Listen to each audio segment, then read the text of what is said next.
I just helped a first-time homebuyer purchase this home in 40 days with no down payment, and they even got paid at the closing table. And I want to show you how I did it. So I've broken it down into 6 steps to show you the overall process of buying your first home, and we'll dive into each step to show you what we did specifically to get this done so fast with so little money out of pocket. And this isn't the only first-time homebuyer I've done this with. I've helped close on over $3.2 million worth of homes for first-time home buyers alone that have all done it within less than 60 days. So I'll even give you some of the other tactics and strategies that I've used that can give you more options when you're looking to buy your first home. So the first step in the home buying process is figuring out how you're going to come up with the money, because most people don't have $500,000 in cash just sitting in their bank account to be able to buy a home. So you need to go to a bank or a lender, somebody that's going to give you the money and finance the home so you can make monthly payments on it instead of paying all cash up front. So with this buyer specifically, he got approved for a VA loan, which is a zero down loan program. So he wasn't going to have to bring any down payment to buy this home. There are a couple other programs because this one is restricted to veterans only. So there's a couple other programs that you might want to look into as well. USDA is a loan program that gives zero down loans, but only in rural areas.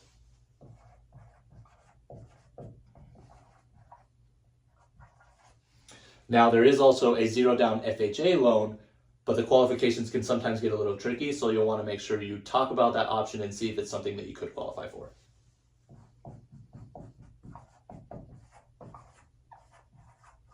So these are some options for zero down loan programs, but there are other loan programs as well. You just might have to bring a little bit more money out of pocket for those ones. We went and got pre-approved, had a VA loan. He was pre-approved up to $450,000.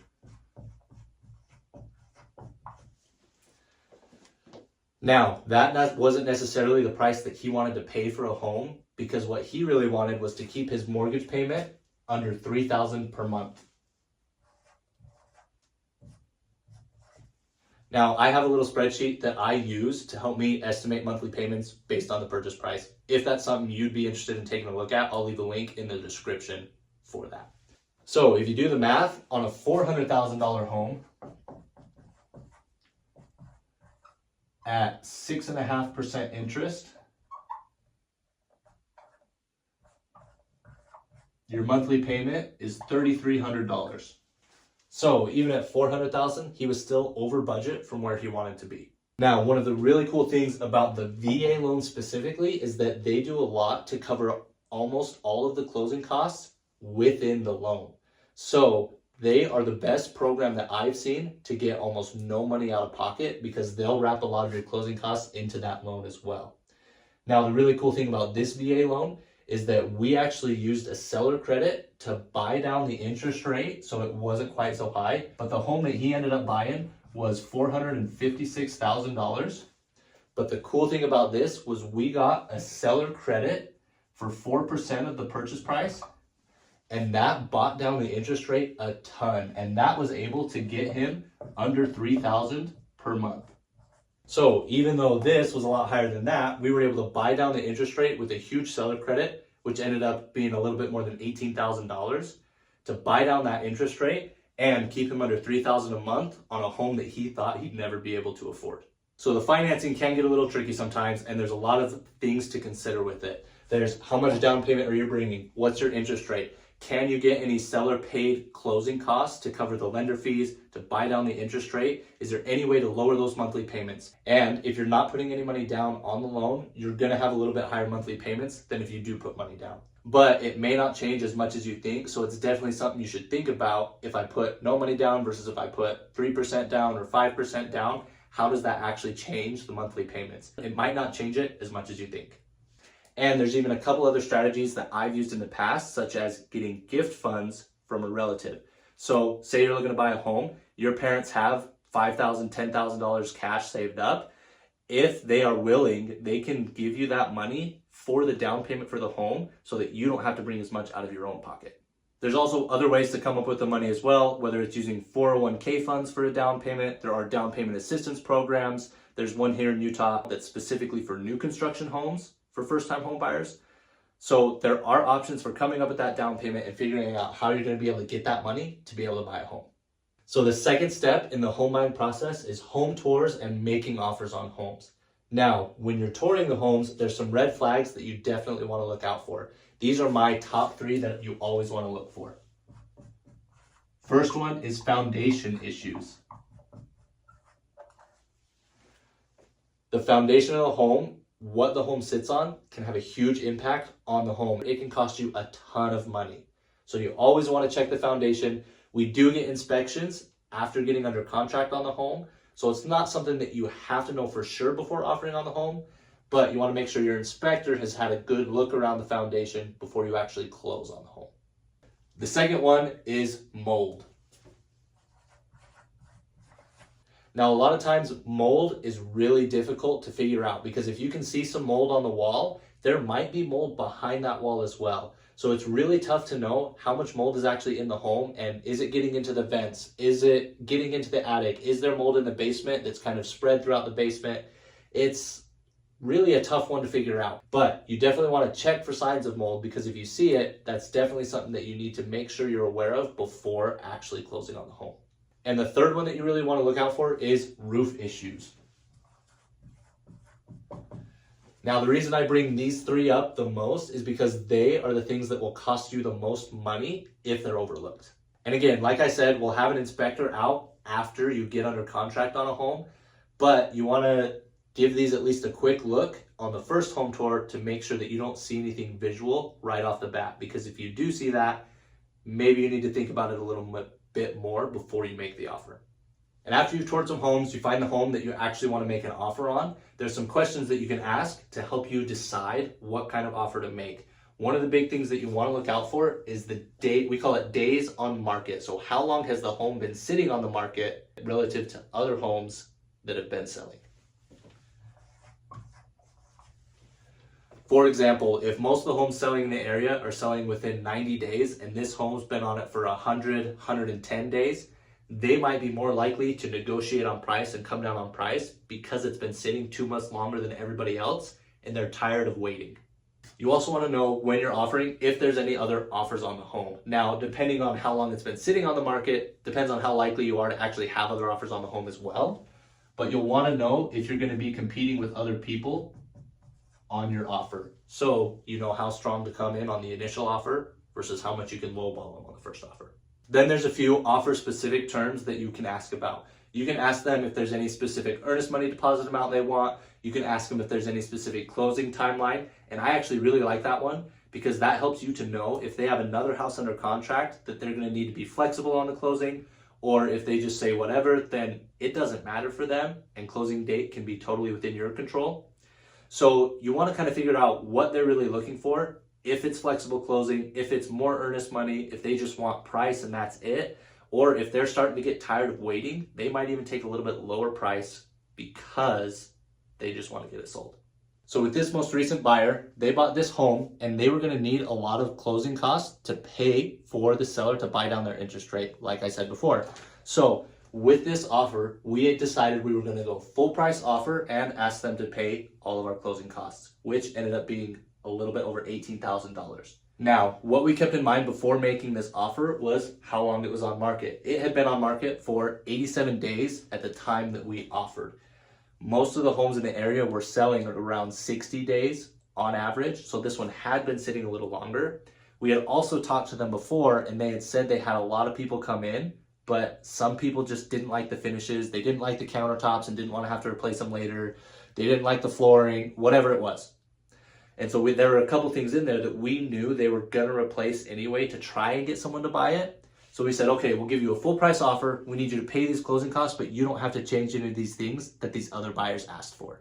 We had also asked what their closing timeline would be. So we knew they were under contract on another home because they said they were going to need to work it out so that they could buy that home and sell this home at the same time.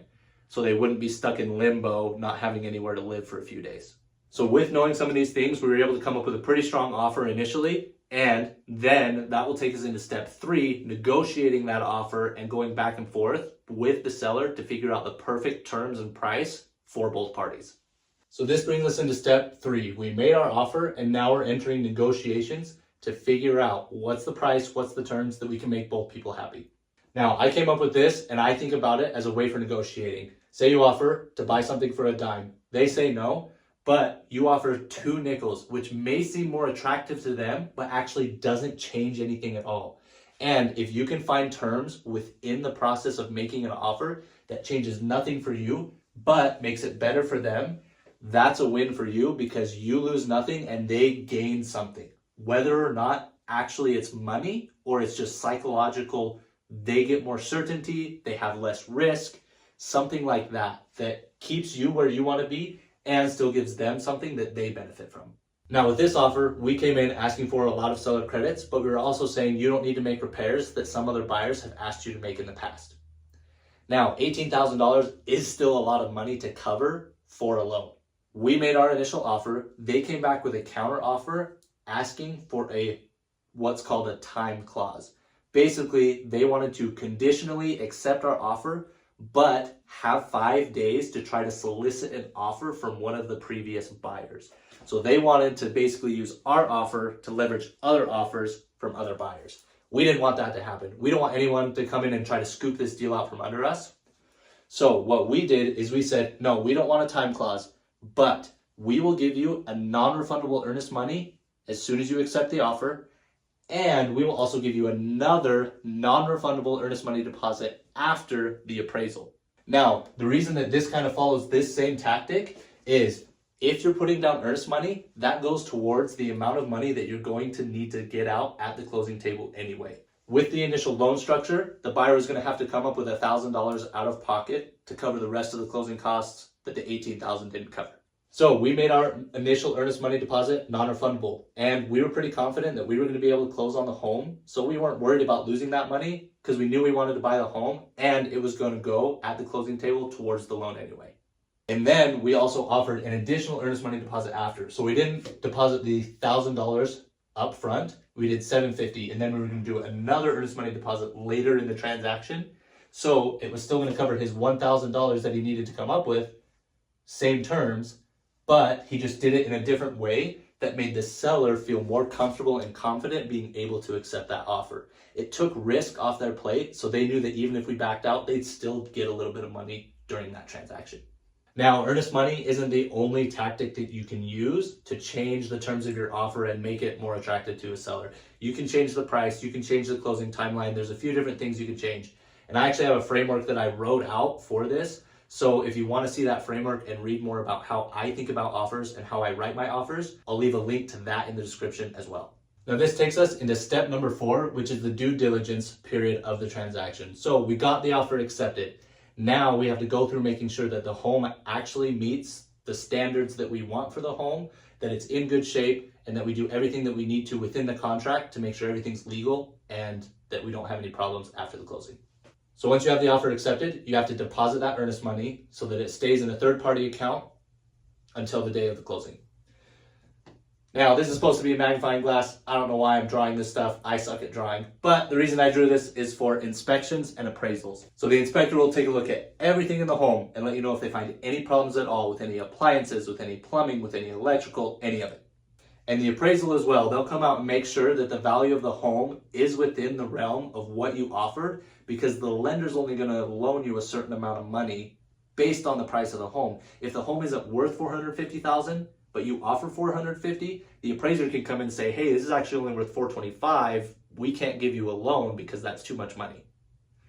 So that's why you have the inspection and the appraisal. And then you have your checklist of items that you have to finish that are within the contract to give you all the disclosures, to have all the contracts signed, to have everything legally organized for the title company on the closing day. So a lot of this stuff during the due diligence process is just checklist items. And I do have a checklist that I go through, and I'll share that in the description as well in case you want to take a look at that. There is also, with the inspection and the appraisal, potential for renegotiation. So that might take you back to step 3 again so that you can renegotiate some terms. But say there's some repairs that you want done that the inspector finds, you can renegotiate with the seller to have those done, or negotiate to have the seller pay for those and have them done after closing as long as the seller pays for them. So everything for the due diligence process for this most recent client was pretty smooth. We got through the inspections, we got through the appraisal, and there were a few repairs we needed done, but nothing major, so it was pretty simple negotiations there. What happened though is towards the end of the process, we were getting things ready with the title company, and Because this client was living out of state at the time, they had to schedule a mobile notary to come sign documents with them a few days earlier so that they could send the documents back here to Utah and have everything recorded on time. So we had a mobile notary scheduled for Thursday. The buyer signed the documents, and then Thursday evening, after they had already signed the documents, the seller comes to us and says, hey, we're actually not going to be able to close on Monday. It's actually going to take us like 12 more days, because this was around Thanksgiving and holidays. We had to kind of plan around that. 12 more days that they were going to need to be able to close on the home. And we didn't want to have to come pay another mobile notary to come out and sign documents again and restart that process, but the sellers weren't going to be able to get moved out by Monday. So we went back into negotiations again and had to figure this out. What we ended up doing for this one specifically is called a rent back, or sometimes called a lease back. So what we did was we still closed on the home on Monday, and we negotiated a rental agreement to have them rent the home from the buyer, which is now the new owner. The sellers were renting the home from the buyer so that they could still have time to move into their next home. And we negotiated to have them cover the cost of living in the home and the utilities, because the utilities were also getting switched into the buyer's name. So they covered the interest amount for the mortgage and the utility payment for the days that they were there. So that's why the buyer ended up getting paid at the closing table. There was 12 days that the seller was going to need to stay in the property, longer than when we originally planned. So we basically charged them $100 a day to stay in the home until they were going to be able to get moved into their next home. So they got a rent check for $1,200. And if you remember from the start of the video, they only had to come up with $1,000 out of pocket to be able to buy the home in the first place. So with this rent back, they made $200 to be able to buy their first home, which is actually crazy. That's one of the first times I've ever seen that happen. I've seen other VA loans where they have to come up with almost no money out of pocket, but they made money to buy this home, which was crazy and doesn't happen a lot, but it's actually really cool. Now, the fifth step in this process is the walkthrough of the home before closing. You always want to make sure you go on a walkthrough to make sure the home is in as good a condition as when you initially toured it, because part of the contract states that the home has to be in the same or better condition as when you toured it, minus wear and tear, and there's legal wording around it, but basically it needs to be in the same condition as when you toured it for when you're going to close on it. And you also want to check that they made any repairs that you negotiated during the inspection and appraisal process. I had an agent that I spoke with a while back. He had a closing and he went on a walkthrough the night before. When he went to the home, he found that there was a brick that had been thrown through one of the front windows. So he had to call his client and say, hey, don't sign any papers. We can't close on this house yet. There's a broken window and you don't want to have to pay for that later. So the walkthrough is super important to make sure that the repairs were done that were asked for in the inspection, as well as that the home is still in the same condition, that the basement didn't flood during the time that we were doing due diligence, and there wasn't a brick thrown through the window, nothing like that. You want to make sure that you know what you're getting into and it's still in as good a condition as when you initially toured it and made the offer. Yay! And now step number 6, we get to celebrate because you actually closed on the home and now you own your first home.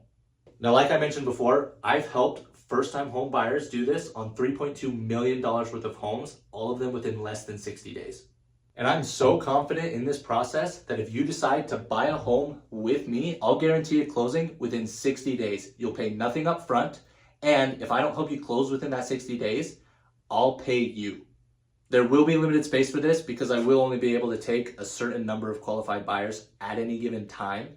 But I'll leave a link in the description that gives you more details about this guarantee, how I guarantee it, how I'll make sure that you are in your new home within 60 days. You'll be able to sign up for this guarantee or get on the waiting list if there's no more space available. So that's how I was able to help the owner of this home buy their first home, no money down. They got paid at the closing table and they were able to do it all within less than 40 days. So if you're serious about buying a home, click the link in the description. It'll give you details, show you how to sign up, get you on the wait list so that you don't have to rent for another year and you can get into that home quickly. Let's get you into that new home so you can start owning your future.